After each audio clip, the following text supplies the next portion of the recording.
Oh, I didn't see you there. Welcome to Fluffy Peace Theater. I'm your host, LaTonka Trucks, and today we're going to be reading How the Grinch Stole Christmas. Every Who down in Whoville liked Christmas a lot, but the Grinch who lived just up north of Whoville did not. The Grinch hated Christmas, the whole Christmas season. Now please don't ask why. No one quite knows the reason. It could be his head that was just screwed up or just not right. It could be perhaps that his shoes were just too tight. But I think that the most likely reason of all may have been that his heart was 2 sizes too small. Whatever the reason, his heart or his shoes, he stood there on Christmas Eve hating the Whos, staring down from his cave with the sour Grinchy frown at the warm lighted windows below in their town.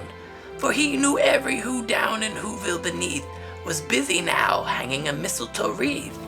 And there hanging their stockings he snarled with a sneer, "Tomorrow is Christmas, it's practically here." Then he growled with his Grinch fingers nervously drumming, "I must find a way to stop this Christmas from coming." For tomorrow he knew all the Who girls and boys would wake up bright and early, they'd rush for their toys. And then, oh the noise, oh the noise! Noise, noise, noise! That's the one thing he hated, the noise.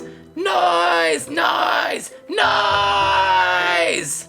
Then the Whos, young and old, would sit down and feast. And they'd feast, and they'd feast, and they'd feast. Dang, they must have been really hungry. Feast, feast, feast! They would feast on Who pudding and rare Who roast beast, which was something the Grinch could not stand in the least. Whew, that's a tongue twister. And then they'd do something he'd like least of all. Every Who down in Whoville, the tall and the small, would stand close together with Christmas bells ringing. They'd stand hand in hand and the Whos would start singing. They'd sing and they'd sing and they'd sing. Sing, sing, sing. Da re da ra da da da da da re da blah ra. I don't know how the song goes, but they be singing. And where was I? And the more the Grinch thought of this Who Christmas sing, the more the Grinch thought, I must stop this whole thing. Why, for 53 years I put up with it now. I must stop this Christmas from coming, but how? He's planning something. Then he got a great idea. An awful idea. The Grinch got a wonderful, awful idea. I know just what to do. The Grinch laughed in his throat, and he made a quick Santa Claus hat and a coat, and he chuckled and clucked, what a great Grinchy trick. With this coat and this hat, I look just like Saint Nick. All I need is a reindeer, the Grinch looked around. But since reindeers are scarce, there was none to be found. Did that stop the old Grinch? No, the Grinch simply said. If I can't find a reindeer, I'll make one instead. What has he got planned? So he called his dog Max, and then took some red thread, and he tied a big horn on the top of his head. Then he loaded some bags and some old empty sacks on a ramshackle sleigh that he hitched up on Max. Then the Grinch said, "Giddy up," and the sleigh started down to the homes where the Whos lay a snooze in their town. And all the windows were dark, quiet snow filled the air. All the Whos who were dreaming sweet dreams without care. When he came to the first little house on the square, "This is stop number 1, the old Grinchy Claus hissed. And he climbed to the roof, empty bags in his fist. Then he slid down the chimney, a rather tight pinch. I kind of feel like I did this before. Oh, Jeebus, I'm stuck. Girl, I'm stuck in the chimney. Just shake your booty a little. Girl, I can't breathe. I can't breathe. But if Santa could do it, then so could the Grinch. He got stuck only once for a moment or two. Then he stuck his head out the fireplace flue, where the little Who stockings all hung in a row. These stockings, he grinned, are the first ones to go. Then he slithered and slunk with a smile most unpleasant. Around the whole room he took every present. Pop guns and bicycles, roller skates and drums, checkerboards, tricycles, popcorn and plums. Then the Grinch very nimbly stuffed all of the bags, one by one, up the chimney. and he slunk to the icebox. He took the Who's feast. He took the Who pudding. He took the Who roast beast. He cleaned out the icebox as quick as a flash. Why, that Grinch even took their last can of Who hash. Then he stuffed all the food up the chimney with glee. And now grinned the Grinch. This is a tongue twister book. Oh, hang on, kids. I'm gonna figure this out. And now grinned the Grinch. There we go. And now grinned the Grinch. I will stuff up the tree. And the Grinch grabbed the tree and he started to shove when he heard a small sound like the coo of a dove. He turned around fast and saw a small Who. The Grinch had been caught by this tiny Who daughter, who got out of bed for a cold cup of water. She stared at the Grinch and said, "Santa Claus, why? Why are you taking our Christmas tree? Why?" But you know that old Grinch was so smart and so slick. He thought up a lie and he thought it up quick. "Why, my little sweet tot," said the Sake Fanny Claus. Sake Fanny Claus. Oh, Dr. Seuss, you was getting me saying all kind of crazy things. Let me get back here. So he thought up a lie and he thought it up quick.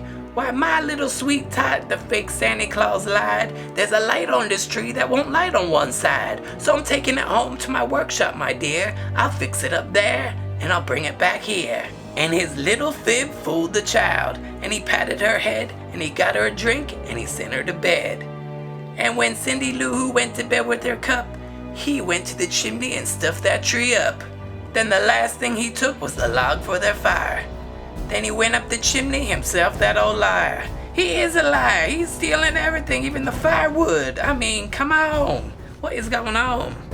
On their walls, he left nothing but hooks and some wire. And the speck of food that he left in the house was a crumb that even was too small for a mouse. Selfish. Very selfish, y'all. Then he did the same thing to the other Who's houses, leaving crumbs much too small for the other Who's mouses. It was 1:15 dawn and the Who's still abed. All the Who's still a snooze when he packed up his sled. Packed it up with the presents, the ribbons, the wrappings, the tags, the tinsel, the trimmings, the trappings. 3,000 feet up the side of Mount Crumpet, he rode with his sled to the tip-top to dump it. Boo-hoo to the Who's, he was grinchiously humming. They're finding out now that no Christmas is coming. They're just waking up. I know what they'll do. Their mouths will hang open for a minute or two. Then the Who's down in Whoville will all cry boo. That's a noise, the Grinch grinned, that I simply must hear. So he paused and the Grinch put his hand to his ear, and he did hear a sound rising over the snow. It started in low, and then it started to grow. But the sound wasn't sad. Why, this was sounding merry. It couldn't be so. But it was so merry, very. He stared down at Whoville. The Grinch popped his eyes. Then he was shook when he saw a shocking surprise. Every Who down in Whoville, the tall and the small, was singing without presents at all. He hadn't stopped Christmas from coming. It came. Somehow or other, it's all just the same. And the Grinch with his Grinch feet ice cold in the snow stood puzzling and puzzling. How could it be so? It came without ribbons. It came without tags. It came without packages, boxes, or bags.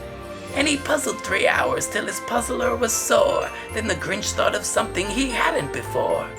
Maybe Christmas, he thought, doesn't come from a store. Maybe Christmas perhaps means a little bit more.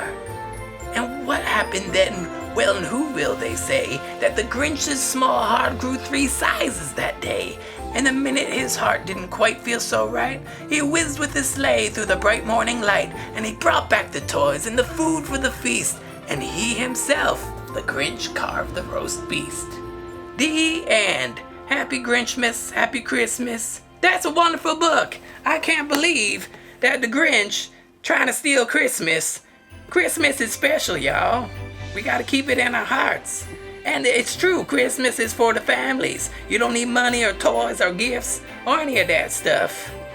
Huh, good story.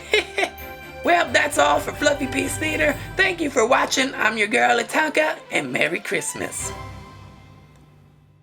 Thanks for watching, Fluffy Friends. Make sure you click that subscribe button so we've got a lot more funny videos coming your way. You can check out some of my favorite videos right here.